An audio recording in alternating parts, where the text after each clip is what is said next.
I was hungry, and you gave me food. I was thirsty, and you gave me drink. I was a stranger, and you took me in. I was naked, and you clothed me. I was sick, and you visited me. Hello, I'm Suzanne McAllister here at Shepherd Community Center. One person who's making a big difference in the lives of the children here at Shepherd Community Center is Deborah Mead. Deborah is a kindergarten teacher and the director of the academy. Deborah, thanks for having us here today. Tell me what you think the biggest impact that you have on the kids. Well, obviously their education, getting them a good start. We realize in the Indianapolis area that our school system is not as high a quality as what we would like to see. And here at Shepherd, we've taken a step to try to help our children in their early years to get a good, strong foundation just to succeed in school. But that encompasses many things. We take in their physical, their spiritual, we have Bible class, everything we do, we try to focus on what God would want them to do in their lives. The academic part of it, of just learning their ABCs, and just giving them that head start. Deborah, I'm sure you see a lot of changes with the kids that you teach here at Shepherd Community Center. Tell me about some of those changes. Well, it's really exciting to watch a 3-year-old come in, maybe in tears for a week or two, and then as they stay, they get more comfortable. We begin to see them interacting in a more thoughtful manner, where they really get it, they understand.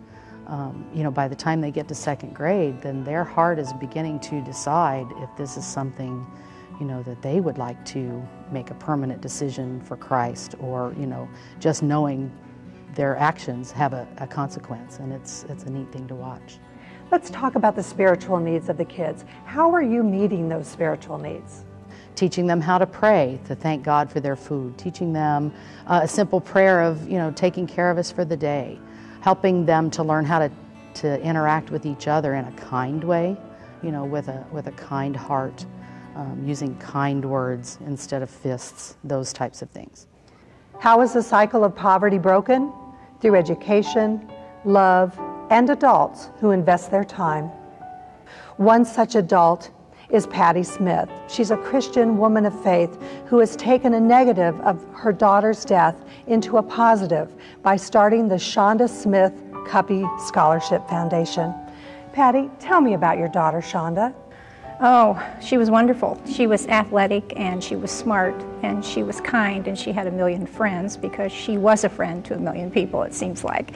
And she ended up going to our church and getting very, very active in a lot of things, and she wanted kids to have the opportunities that they wouldn't have had they not grown up in a good neighborhood with good education.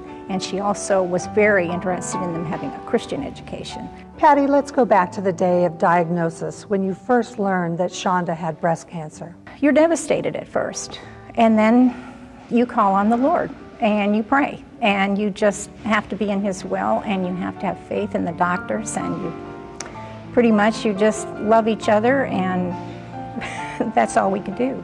Patty, I understand that something incredible happened the day of the funeral. Tell me about that storm that came through your neighborhood. It just barely touched down in our fence row and tore a lot of things up, tore down the power lines, so we didn't have any power for several days. But that night when we went to bed, there was no TV. There was nothing to interrupt our thoughts. And so I went to sleep. I woke up the next morning, and I had a conversation in the middle of my dreams with my daughter back from 1991 or 92 when she called me from Valpo and told me how sad she was for the kids that she was doing some student teaching for there because they were so excited about their work. And she said, "Mom, they're never going to have a chance. They're not going to be interested in this for very long because they don't have what they need at home to encourage them to go on." So in your dream, you went back to 1991, a conversation that you had with Shonda, and as a result, the Shonda Smith Cuppy Scholarship Fund was founded. Tell me about it. We were so impressed that we heard so many good things about Shepherd, and we already knew good things about Heritage, and so and growing up over here where Shepherd is, I knew where the building was, so we were anxious to come and visit. But basically, it's for kids who don't have the opportunity to pay for an education like they have at Shepherd, and I mean at Heritage, I'm sorry. And these kids get that opportunity. Well, Patty, thanks so much for telling us about your story and how you've impacted the lives of children. And we're going to find out more about those kids and their venture at Heritage Christian School.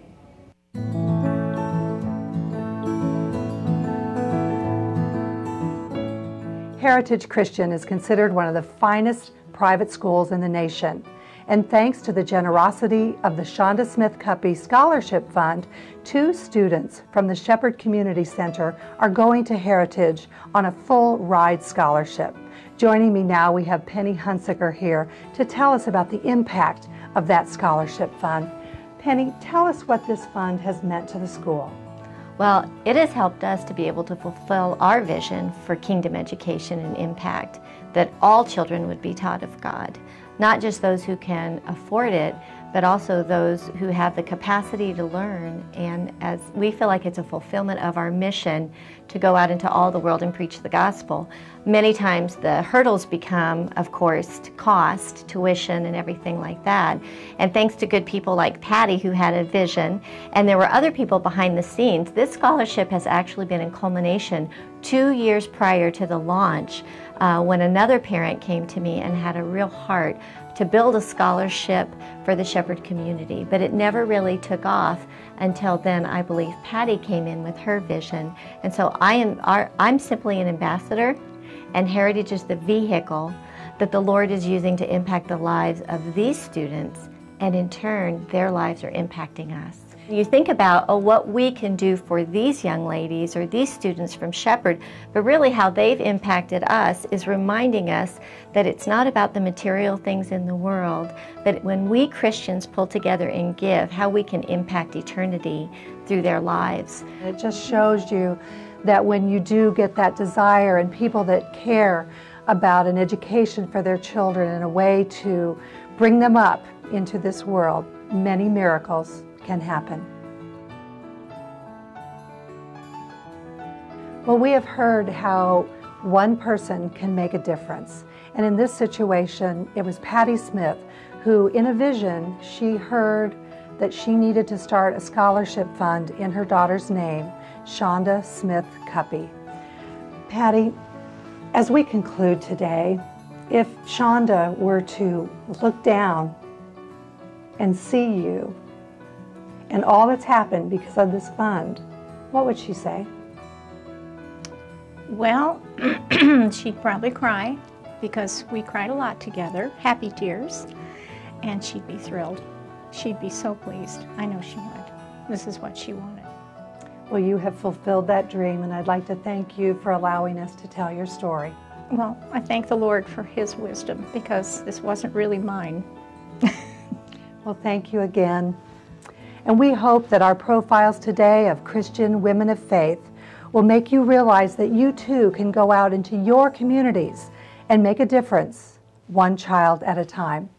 For The Harvest Show, I'm Suzanne McAllister.